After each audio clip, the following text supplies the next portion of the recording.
La nation malienne rend hommage aux 4 casques bleus tombés dans l'exercice de leurs fonctions. Ils se battaient pour la paix et la stabilité dans notre pays. En reconnaissance à leur sacrifice, ils ont été décorés à titre posthume. La cérémonie d'hommage assure dans cette édition. C'est parti depuis hier pour les opérations du 5e recensement général de la population et de l'habitat dans certaines régions. Dans ce journal, nous ferons un tour dans les régions de Kaï, Koulikoro, Sikasso et Ségou. Jeudi 16 juin 2022, bonjour à tous et bienvenue dans ce journal de la mi-journée. Le Conseil de sécurité a examiné lundi le rapport du secrétaire général des Nations Unies sur la situation au Mali. Le ministre des Affaires étrangères et de la coopération internationale était présent pour apporter des clarifications sur plusieurs questions. Il s'agit entre autres des allégations de violation des droits de l'homme attribuées aux FAMA ou encore la demande de la France d'appui aérien à la MINUSMA. D'autres partenaires comme la Chine et la Russie n'ont pas manqué de réitérer leur soutien au Mali. Ibrahim Traoré. J'ai écouté attentivement les observations.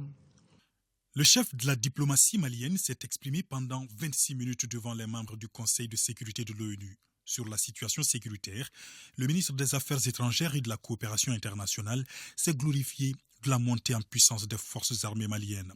Face aux résultats probants enregistrés par les FAMA, Abdoulaye Diop déplore certains agissements. Sur un certain nombre d'allégations en rapport avec la situation sécuritaire qui ont été faites autour de la table, j'imagine que les uns et les autres font référence à la coopération entre le Mali et la Fédération de Russie, que nous rappelons encore une fois qu'il y a une coopération d'État à État. Mais si les uns et les autres font référence à Wagner, je voudrais être très clair que pour le Mali, nous ne connaissons pas de Wagner. Notre problème n'est pas Wagner, mais notre problème c'est comment assurer la survie de notre État, comme je l'ai rappelé, qui a perdu le 2 tiers de son territoire suite à l'intervention que vous connaissez. Notre problème c'est comment assurer la sécurité des Maliennes et des Maliens qui sont aujourd'hui désespérés et dont nous n'arrivons même pas à protéger les droits essentiels. Notre souci c'est comment préserver notre pays, préserver l'unité du pays, comment préserver l'intégrité territoriale de notre pays. Cela passe naturellement pour nous par la diversification de nos partenaires, notamment sur le plan sécuritaire. Et je rappelle encore une fois que le Mali a le droit de choisir ses partenaires et il le fera en toute souveraineté, en toute responsabilité, comme chacun des pays autour de cette table. Mais le Mali reste ouvert à tous les partenaires. Et tous les partenaires qui veulent contribuer à cet effort sont les bienvenus. Mais le Mali n'acceptera pas qu'un partenaire nous impose que si tel partenaire vient par la porte, moi je sors par la fenêtre. Ceci n'est pas acceptable. Mais je dois encore une fois le rappeler que les grandes opérations d'envergure qui sont en cours au Mali se font dans le cadre du respect du droit international humanitaire comme des droits de l'homme. Et je salue les investissements qui ont été faits par les Nations Unies et par beaucoup de pays autour de la table ici pour renforcer les capacités des forces de défense et de sécurité du Mali. Mesdames et messieurs du Conseil, soyez conscients que le Mali est aussi victime d'une guerre de désinformation. Une guerre de désinformation qui vise justement à punir les pays pour ses choix. À quelques jours du renouvellement du mandat de la MINUSMA, le ministre Diop a tenu à exprimer les préoccupations et les attentes du Mali pour leur prise en compte par le Conseil de sécurité. Il rassure que le départ de Barkhane ne créera pas de vide sécuritaire et les FAMA veilleront à la sécurité de la mission onusienne. Le mandat de la MINUSMA doit obligatoirement prendre en compte la montée en puissance des forces de défense et de sécurité du Mali qui sont désormais en première ligne face aux groupes terroristes, qui enregistrent certes des pertes, mais qui en infligent aussi énormément sur le terrain. De même, dans le cadre du renouvellement sus-évoqué du mandat de la MINUSMA et la demande d'appui aérien de Barkhane, le gouvernement du Mali exprime son opposition ferme à l'intervention sur son territoire de la force française Barkhane. Sur le retour à l'ordre constitutionnel, le ministre Diop annonce plusieurs actions en cours. La durée de la transition est fixée à 24 mois par un décret présidentiel. La création d'une commission de rédaction d'un avant-projet de constitution et l'adoption dans les tout prochains jours par le CNT d'une nouvelle loi électorale. Ce processus aboutira à la publication par le gouvernement du chronogramme de la transition. La démarche est appréciée est fortement soutenu par certains partenaires stratégiques comme la Chine et la Russie. La Chine se félicite des communications entre le gouvernement malien et la CEDEAO concernant la transition politique. Le gouvernement malien a récemment annoncé un nouveau calendrier pour la transition et il a fixé l'objectif de rétablir l'ordre constitutionnel grâce à des élections. La Chine a toujours appuyé, a toujours soutenu les Africains afin qu'ils règlent les problèmes africains de manière africaine. Nous encourageons le gouvernement malien en ce sens. Nous constatons que les autorités de transition ont sérieusement l'intention de régler progressivement les problèmes qui se sont accumulés. Le rétablissement de l'ordre constitutionnel, bien entendu, est l'une des priorités. Nous prenons bonne note de la décision du gouvernement malien visant à accélérer les délais de la période de transition, ou plutôt à les fixer à 24 mois à partir du 26 mars. Il s'agit là d'un compromis optimal qui, pour nous, doit être sérieusement examiné par nos collègues de la CEDEAO. Nous prônons la poursuite du dialogue entre Bamako et la CEDEAO afin de lever les sanctions régionales existantes dont souffre la population malienne, tout comme celle des pays qui ont instauré ces restrictions. Le ministre des Affaires étrangères et de la coopération internationale n'a pas manqué de rappeler que le Mali reste ouvert au dialogue. Il a particulièrement salué l'engagement du président togolais et du médiateur de la CEDEAO qui œuvrent à la levée des sanctions qui frappent les populations maliennes et qui affectent l'économie du pays. Je vous le disais dans les titres, le Mali rend un dernier hommage aux 4 casques bleus du contingent égyptien et jordanien tombés sur le théâtre des opérations. C'était au quartier général de la MINUSMA. En plus de leur décoration à titre posthume, un dernier hommage leur a été rendu par les forces armées maliennes et leurs partenaires. Valentin Rojo Diallo a suivi la cérémonie d'hommage.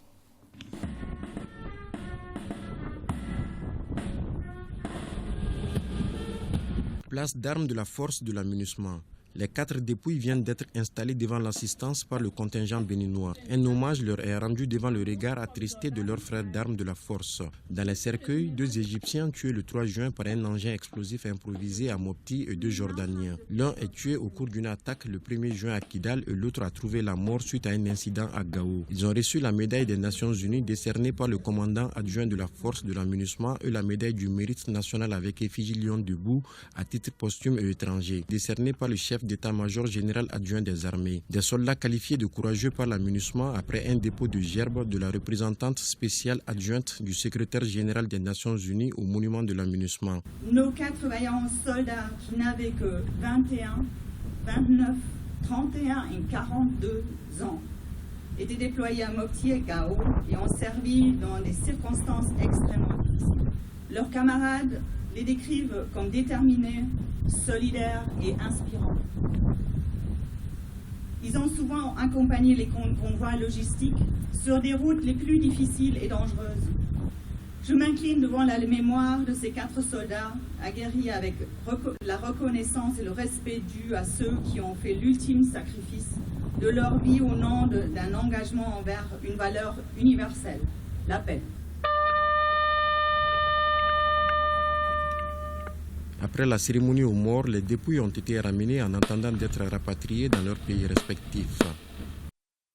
Dans la cité des Askia, l'autorité de régulation des marchés publics et des délégations de services publics, en collaboration avec le projet de développement au nord et au centre du Mali, phase 3, a initié un atelier de formation de 5 jours à l'endroit des autorités contractantes et du secteur privé des régions de Gao et de Menaka. Le but est de renforcer les capacités de l'ensemble des acteurs de la commande publique des 2 régions. De Gao, le compte-rendu de Rakia Toutouré. Ils sont plus d'une centaine de participants des régions de Gao et de Menaka à prendre part à cet atelier de formation sur les procédures nationales de passation des marchés publics et de délégation de services publics. Pour un meilleur assainissement de cette commande publique, socle du développement d'un État, notre pays a besoin de chacun de ses fils, de l'administration publique, des collectivités territoriales, du secteur privé et de la société civile. Dans cette optique, la maîtrise des outils de la commande publique est un passage obligé, d'où toute l'importance des présentes sessions de renforcement des capacités techniques et professionnelles des acteurs que vous êtes. Une occasion pour les participants de renforcer leurs capacités en matière de préparation, de passation, d'exécution, de contrôle et de règlement de la commande publique.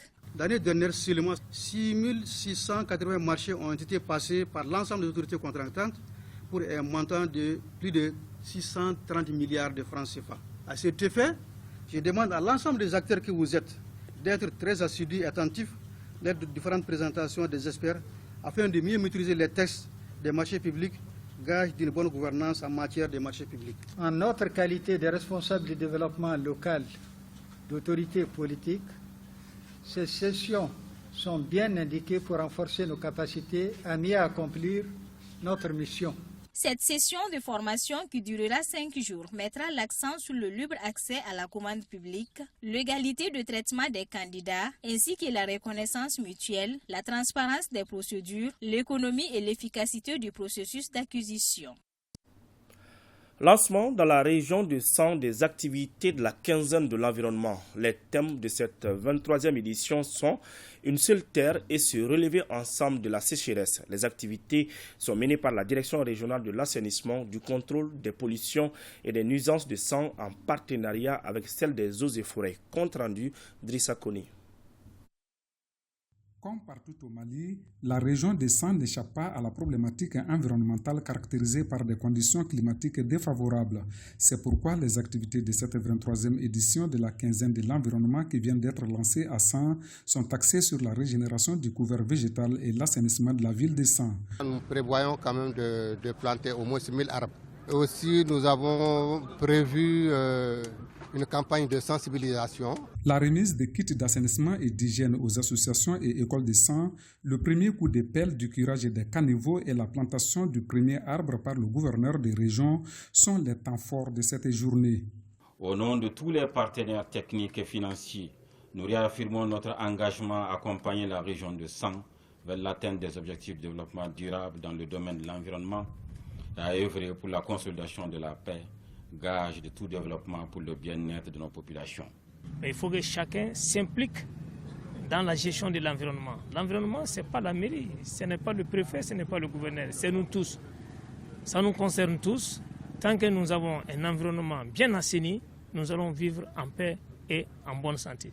La quinzaine de l'environnement à San est organisée par la Direction régionale de l'assainissement et du contrôle des pollutions et des nuisances en partenariat avec celle des eaux et forêts.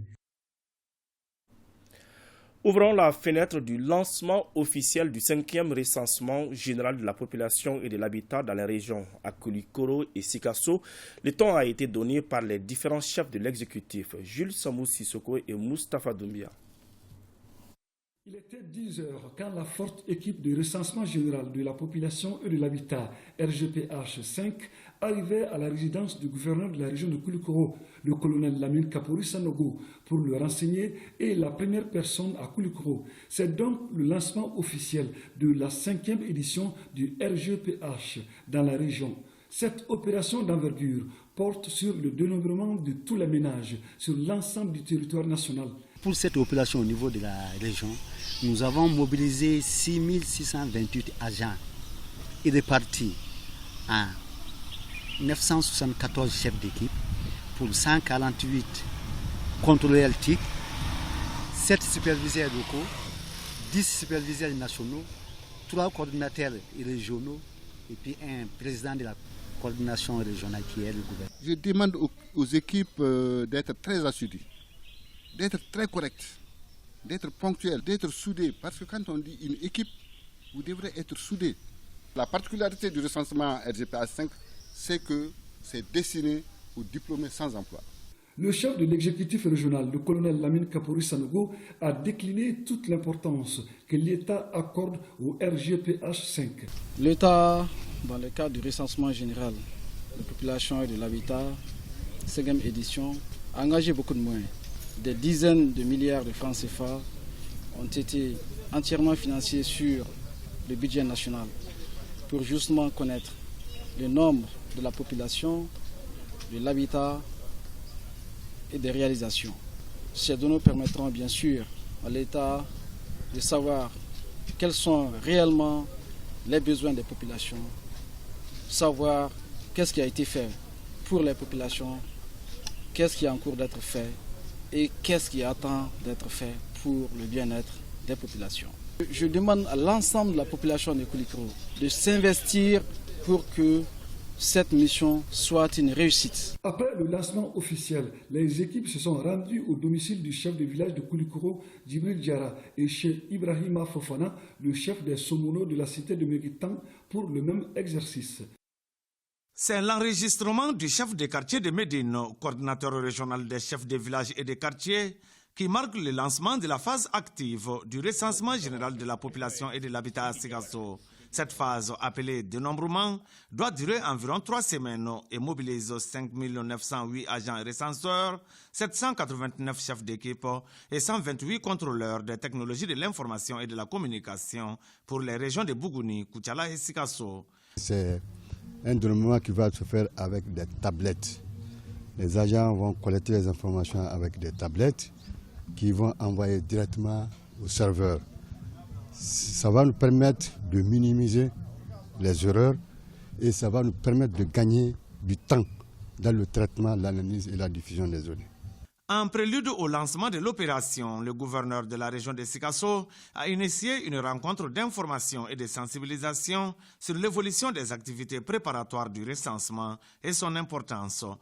Le RGPH 5 étant une priorité, nous devons nous y mettre pour que les résultats qui en sortiront puissent être fiables au plus. Donc, résultats à jour pour nous permettre de faire des projections réalistes et nous fixer des objectifs que nous pourrons atteindre.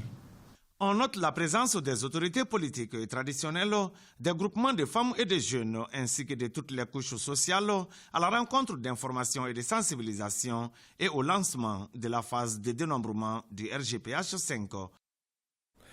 Même exercice dans les régions de Kayes et Ségou. Les agents recenseurs sont désormais déployés sur le terrain pour identifier le nombre des habitants, nous disent Benoko Fofana et Fousseni Samaki.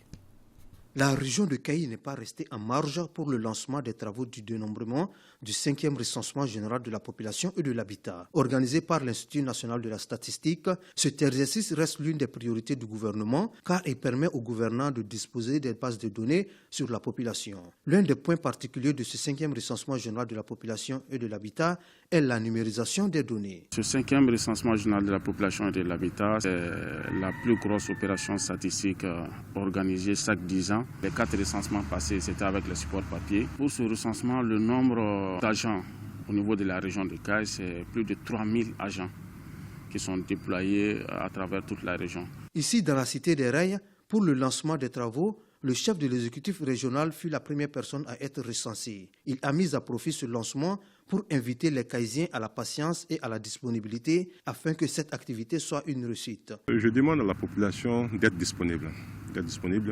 et de se prêter vraiment à l'exercice, notamment à répondre à toutes les questions des agents recenseurs. Puisque ce recensement est d'une importance capitale pour le pays. Parce que les données qui seront recueillies lors de ces recensements-là serviront de base statistique pour toutes les planifications. Donc si les données ne sont pas bonnes, et forcément les planifications ne seront pas faites correctement et cela va avoir des conséquences terribles sur toutes les activités au niveau de l'État. C'est dans la famille du gouverneur que les activités du 5e recensement général de la population et de l'habitat ont démarré dans la région de Ségou. La deuxième famille concernée est la famille Kansai à Bagadadi Sud. Cette initiative du ministère de l'économie et des finances vise à obtenir les indicateurs sur le niveau de développement économique, social et politique du Mali. Les agents recenseurs qui seront supervisés par des chefs d'équipe, à eux aussi contrôlés par des contrôleurs, les agents vont rentrer ménage par ménage pour dénombrer toute la population. Hommes, femmes, enfants, tout le monde, et même s'intéresser à l'habitat, télé, portable, tout. Ces données statistiques permettront d'apprécier les progrès accomplis, d'estimer les besoins en services sociaux de base, entre autres. À la disposition des agents recenseurs, de ne pas faire un tabou autour de ces données-là, parce que c'est très capital. À chacun de vous, je sollicite plus d'engagement et de courage dans cet effort de servir notre pays. Oui, le recensement est une mission de service public, en ce sens que ces données constituent un précieux instrument pour l'élaboration, le suivi et l'évaluation des plans et programmes de développement, tant au niveau national, régional que local. Pour ce 5e recensement général de la population et de l'habitat, 3613 agents recenseurs sont déployés à travers les régions de Ségou et de San. La population de la commune de Sorobasso, dans le cercle de Koutiala, en collaboration avec le centre d'animation pédagogique de Koutiala, ont organisé une journée de réflexion sur l'amélioration des performances scolaires. Cette journée était marquée par une conférence-débat dont le thème est la disparition de l'autorité parentale influence-t-elle le résultat scolaire. L'objectif est d'inciter les parents d'élèves à s'impliquer dans la réussite des activités pédagogiques. Brahima Kone. Sorobasso, chef-lieu de commune situé à 25 km de Koutiala, nostalgique du passé glorieux de l'école malienne, manifeste sa volonté de contribuer à l'amélioration des performances scolaires. D'où cette journée de l'école marquée par une conférence-débat dont le thème est « La disparition de l'autorité parentale influence-t-elle les résultats scolaires ?» Sorobasso fait partie des dernières écoles en termes de résultats scolaires. Donc vraiment, il faut qu'on s'implique dans les années à venir. Nous sentirons qu'il y aura un léger mieux. Parce que les parents d'élèves sont en train d'être sensibilisés petit à petit. Et je pense qu'ils saisiront le bon côté pour pouvoir accepter, encadrer et même éduquer les enfants à la maison pour qu'ils puissent être un peu excellents à l'école. L'effritement de l'autorité parentale a été aussi dénoncé à travers un sketch et des chansons, toutes choses qui peuvent contribuer à l'amélioration des résultats scolaires. J'en appelle vraiment aux parents d'élèves, à leur engagement auprès des enfants, à leur engagement auprès des comités de gestion scolaire, à leur engagement auprès de leur commune, afin que l'autorité parentale soit restaurée et que les enfants puissent prendre le chemin du développement. Le conférencier estime qu'il faut davantage impliquer les parents d'élèves dans la recherche de solutions aux problèmes qui freinent la réussite des activités pédagogiques. Ainsi prend fin ce journal. Merci de l'avoir suivi. Bonne suite de programme sur ORTM1.